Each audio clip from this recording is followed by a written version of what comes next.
Seriously?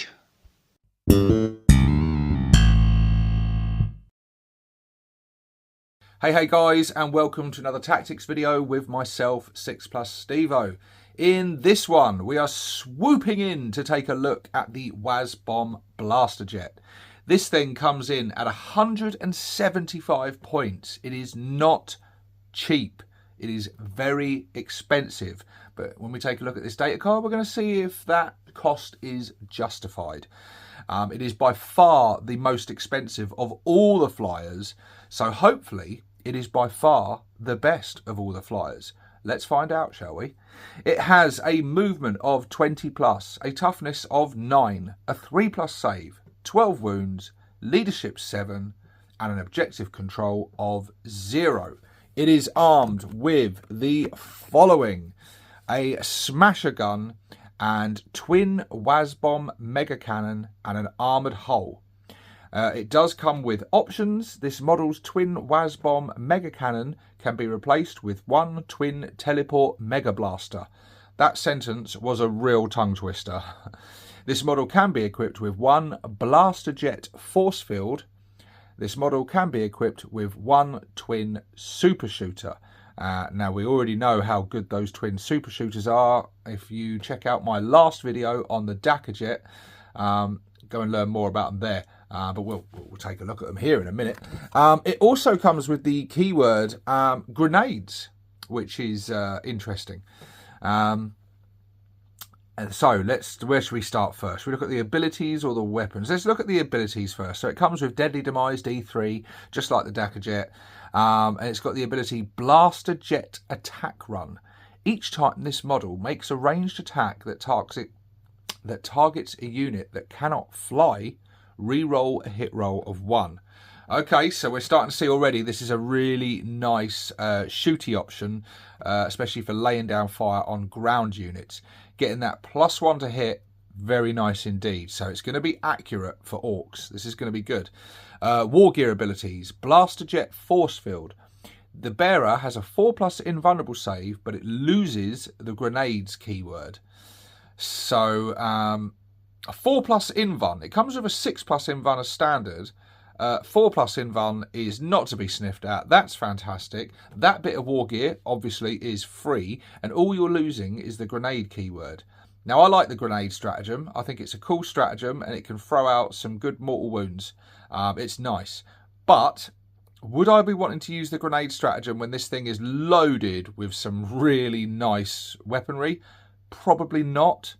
So I think that's a no-brainer. Stick the force field on this. Give it a 4+ invuln save, and let some other units toss grenades about. I mean, yeah, it's got the movement. It can drop them wherever it's needed, but unless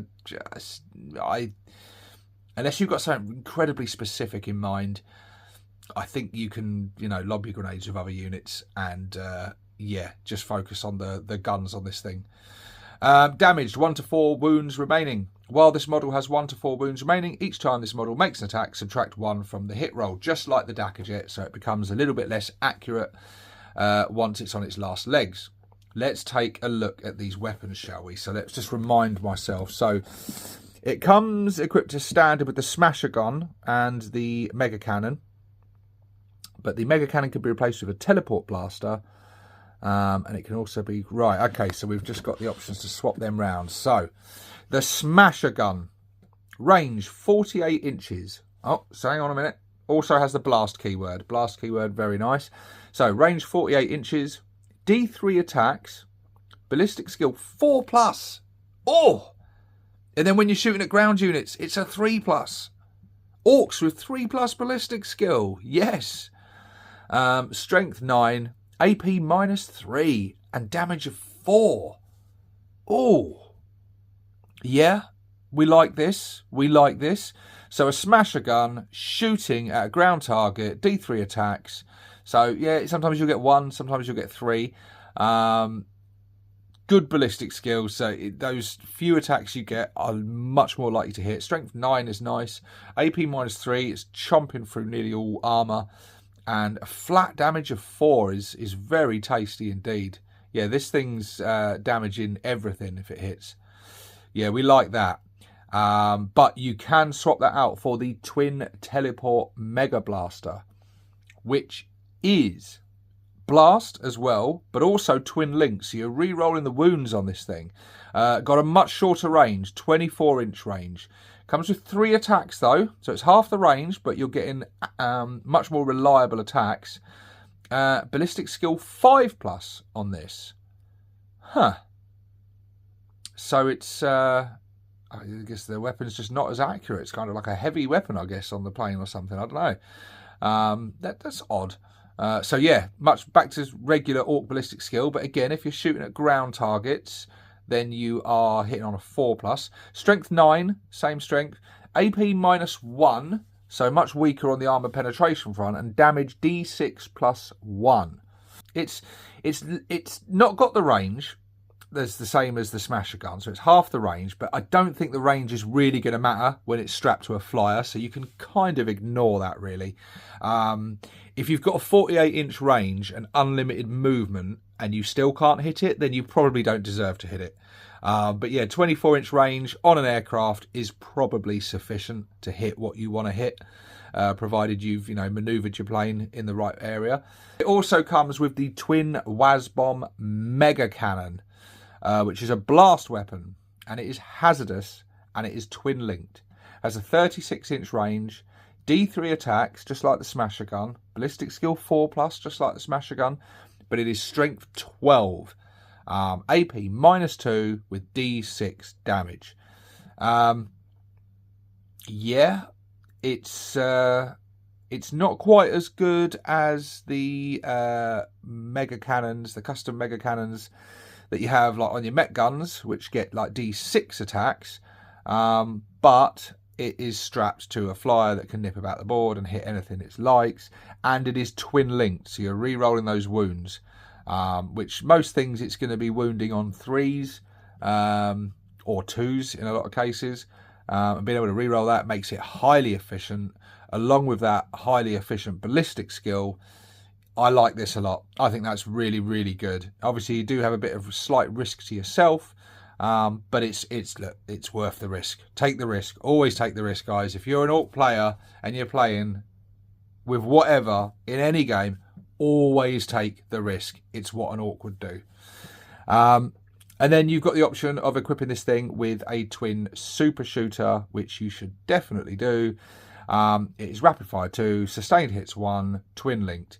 36-inch range, 4 attacks, ballistic skill 4+, so it's going to be hitting on 3s, shooting at them ground infantry units. Strength 6, AP -1, damage 1. Yeah, very, very nice indeed. Now, that's not going to be as efficient as it is on the Datasheet, because you're not getting those that critical hit special rule that the Datasheet had. But you are getting a highly, highly efficient 3+ ballistic skill shooting at ground targets. And you're still getting those sustained hits on your critical hits of 6, re-rolling the wounds. Really, really nice. Yeah, this thing's putting out some lovely DACA that could be dangerous to any kind of unit, really. And you've got a few little options there and little ways that you can tweak it and customize it to suit your preferences. It's got in melee the armored hull, range melee, attacks 3, weapon skill 4+, strength 6, AP nothing, damage 1. So yeah, is this thing worth its points? I don't know, quite honestly, but also I don't really care.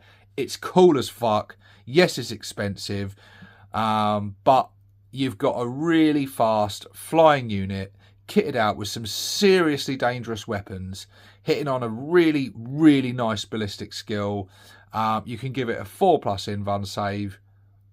I think when you look at it all like that, it does justify the price. And I like it a lot. So now the question is, for like a shooty flyer, which is the better option, the Datasheet or the Wazbom Blastajet?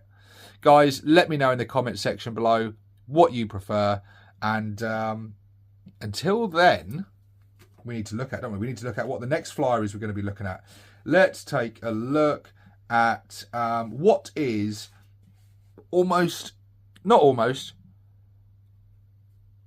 fully recognised by every single member of the community, the worst flyer of the lot, but simultaneously my favourite of the lot, the Blitzer Bomber.